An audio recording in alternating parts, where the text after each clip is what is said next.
What's up, everyone? Ray with Coffee with Ray.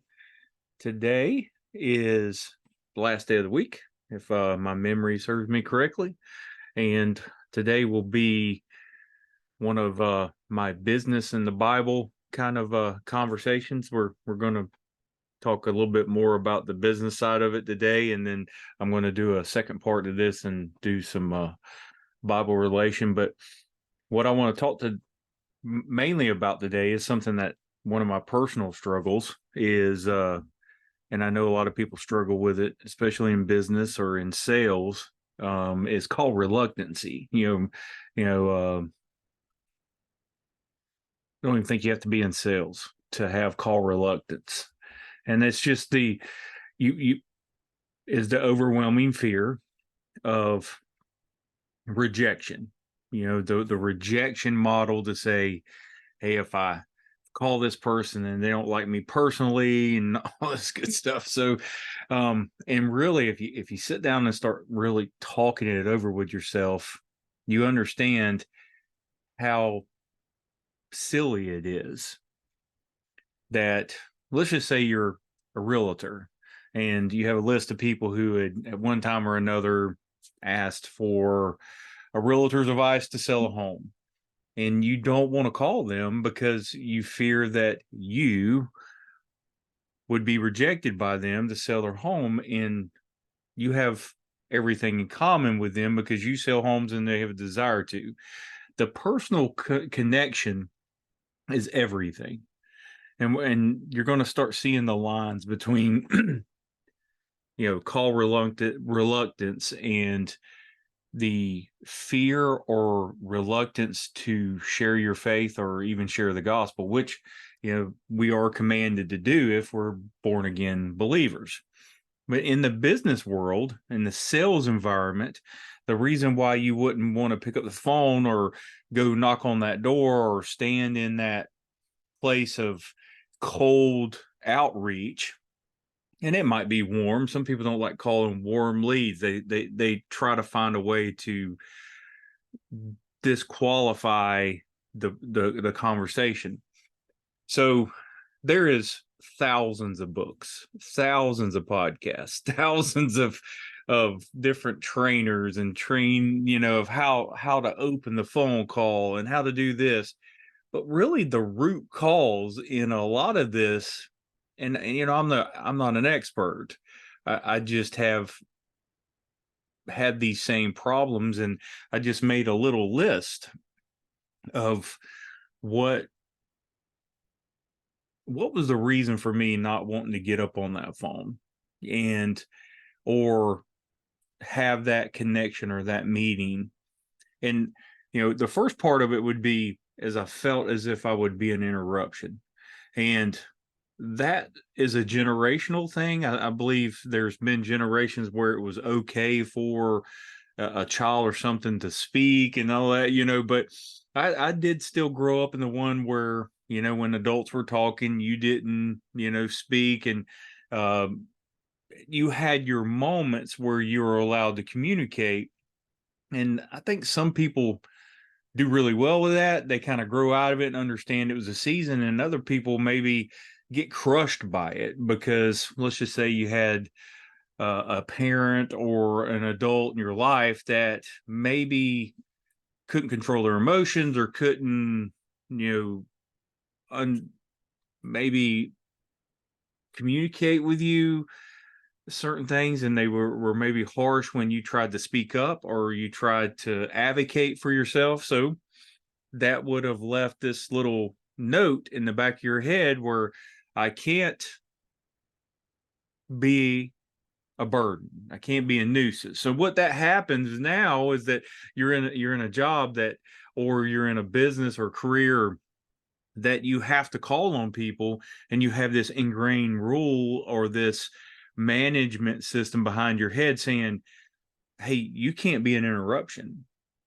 Well, I hate to say this.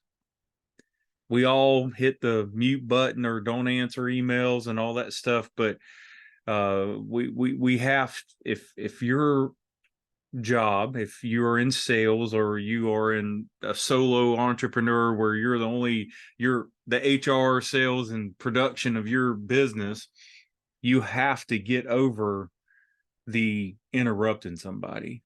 You've just got to go. I mean, I suffered. I mean, still to this day, I can allow that to suffer me, because there was critical times in my life where it was just better for me to be quiet than it was to get the result of speaking out. So I was a recruiter. I mean, I know for the Navy, and I know I mentioned that.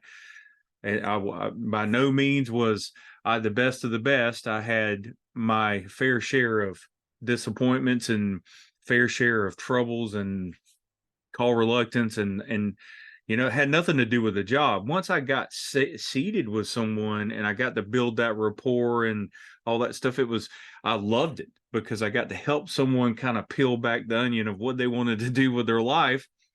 And hey, sometimes the Navy's not it, or the military's not it. So I never felt like I lost when someone didn't join that truly wouldn't have been a good fit. Now, maybe my bosses were not on the same page with that. But so let's take this to the personal thing. So either you don't believe in your product. Okay. That's standard across the board. Type in call reluctance on your Google machine there. And you don't have confidence in the product. You don't want to call someone because you don't believe in the product. You just don't believe in the product, the process, or the production of it. There's just something in there that's broken, or it doesn't operate at the same standard that you want. So you just don't have faith and confidence in it. So, and that would be sometimes an excuse, or sometimes a serious problem. And you have to be honest with you, because I've seen, even with myself, it's been more of an excuse than it has been a reality. But that can be, if you're trying to go out there and sell a poor product, then it's going to be tough. But that is one of the reasons why people would not want to do the outreach. The second one is self-confidence, which is a big word nowadays. Everyone's got you just got, and I'm not talking about the chest puffed up confidence thing, is that maybe you're just fighting a little bit of an introverted mindset, which most of the time introverts are a lot better at doing sales once they're trained properly, just because they listen more, they ask better questions, and they don't feel the need to talk all the time like some other people. So, two things: either you don't believe in the product, or you don't believe in yourself. And both of these can be remedied. You can build your skill, do some, one-on-ones with some people, give your pitch, call a buddy and say, hey man, I'm going to call you back. It's a cold call, so you can practice. And sales is most of the time on the lower level sales, you're going into or business ownership, at the beginning, you're going into a lot of environments where you've never been trained. People usually fall, and salespeople, please. I mean, I've been a salesman for a long, long time, but this is the truth: is most people fail into sales. Okay. That means it's not something like when I'm in high school, hey, I want to go sell cars or roofs or whatever it is. That's just not what, there might be a few out there, but most people fail into sales, or they fall. So fail or fall into sales. And that's, so you get in there and it's always like a temporary thing, or it feels as if it's temporary. And then 10, 15 years later, you're still behaving like a juvenile in your industry with very little training, or just a training that you've been given. So, the product, you don't control that. But if there's not value for your customer, then you need to find a different product. But maybe it's just you trying to find a reason not to call. So you need to refresh yourself on the product and find the value statement for your product. 2 would be self-confidence, or maybe, you're not as good as what you think you are. And, the big head syndrome can kill you in sales, because you have to be always adapting and changing and getting better at your skill and your craft. Because if you're in sales right now, you're in sales, and your job is to help people make decisions on products and services that you offer. And the job wouldn't be there, the industry wouldn't be there if there wasn't a need. So you have to go fit your product with someone's needs. And sometimes that is difficult because people don't want to spend money, even at their grocery store. And, you know, there's no salesmen at grocery stores, but they still have to advertise to people to get them to come in. So that's two parts. Then the third part, and I think one of the greatest parts of this is, so you have, you have repeating these over again. You don't believe in the product or the process or the production of it, or you don't believe in yourself.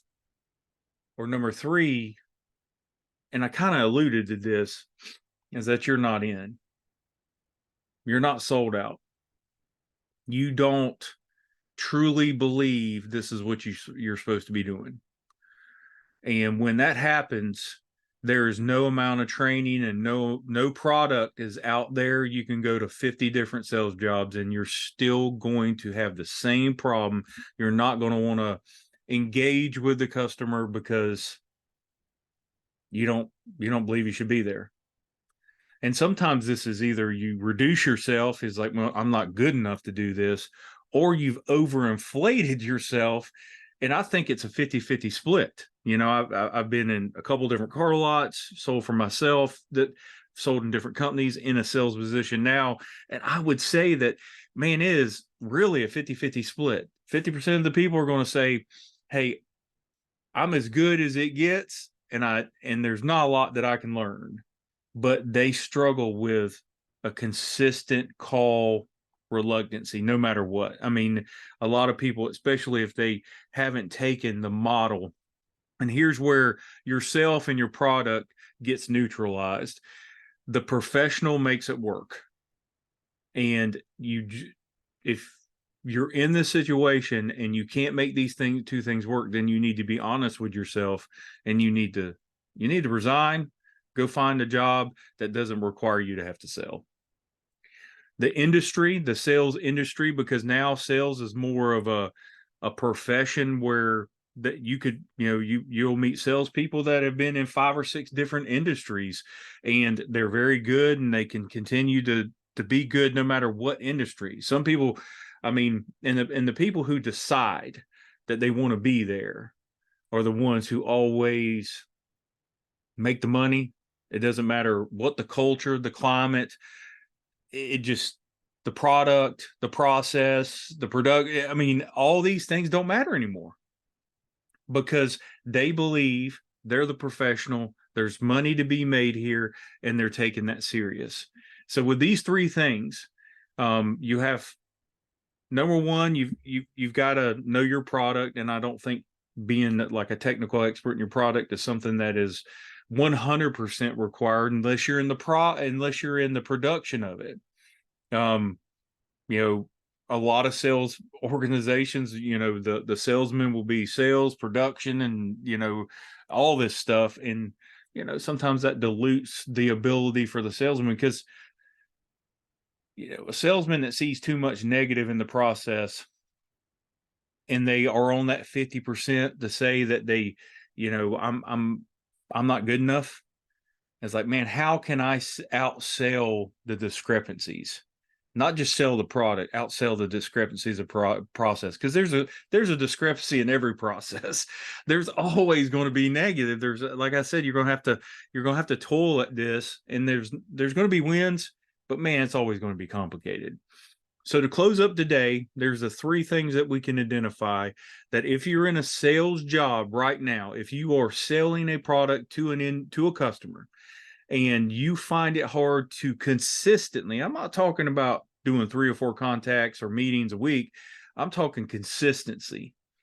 The day is full, 5 to 6 days a week, that you can stand up and say, I am actively and aggressively treating this as if I'm a doctor. I'm the PhD of this sales organization. I'm the MD, and I'm going out to see my patients as often as I can and as many days as I have to. Same correlate. I mean, if you were a doctor, you wouldn't go see two patients, and if one patient you couldn't figure out, you just quit. Now, you have to be the PhD. You got to have that MD mindset in your sales, and you've got to get better. So, number one, you got to get better at your product. Number two, you got to get better at yourself. You got to invest in yourself and get yourself up to speed. And then number three, you got to decide if this is what you want to do.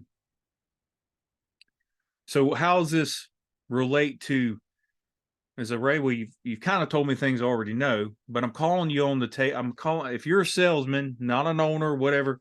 If you're a salesman, man or woman, salesperson, and you're struggling, it's just not like it's always been a struggle, and it's always that you're just barely performing. You've never really met your financial goal. You probably need to get on some job boards and try to find something else. And I'm not trying to be mean, because life is too short and things are too hard. And I know sales has this big picture of, hey, look, here's all the money you can make. But if you've been chasing all the money you can make for, let's say 8 to 10 years, you've been in sales and you're not making the income you want, you have a serious problem with your process. So your education of how to do your craft is not right, or you're not sold out. This is not you either think you're too good for this or you think you're too bad for this. Either one. So for right now, with Coffee with Ray, I wanted to highlight the business stance on call reluctance. So my next video, and it'll probably be next Friday when this one comes out, will be the reason why Christians don't share their faith. So, and that's going to be my balance. So the reason why a businessman or businesswoman and a salesperson would not reach out with their product, and then now the contrast to that of the reason why someone that tells everyone that they're a born again believer, but fails to, or does not have that internal desire to step into frequent gospel conversations with people in their circle. So, man, see you on this topic. See you next Friday. This is the business side of it. The gospel side will be next Friday. And man, hopefully everyone has a great weekend. This one went a little bit longer because the businesses side will always go a little bit longer. But man, I thank you for listening. Please pray for me as I pray for you. If you need anything, please reach out. I will have some training that I've taken and some training that I believe in that maybe I just haven't gotten to in the show notes. And maybe you go out there and take it. And especially if you're a B2B guy or a B2C, you know, there's a bunch of different kinds. If you're a door-to-door person, I've done a lot of door-to-door stuff and can help you get in the right direction. Might not be the trainer on that, but I can at least put you in the right direction. So y'all have a wonderful weekend, and I will see you Monday. Of course, we'll see you Monday with another lesson with Coffee with Ray, and then Friday of next week, we'll follow up with the reason why people don't share their faith. So until then, y'all have a wonderful day, wonderful weekend, and God bless.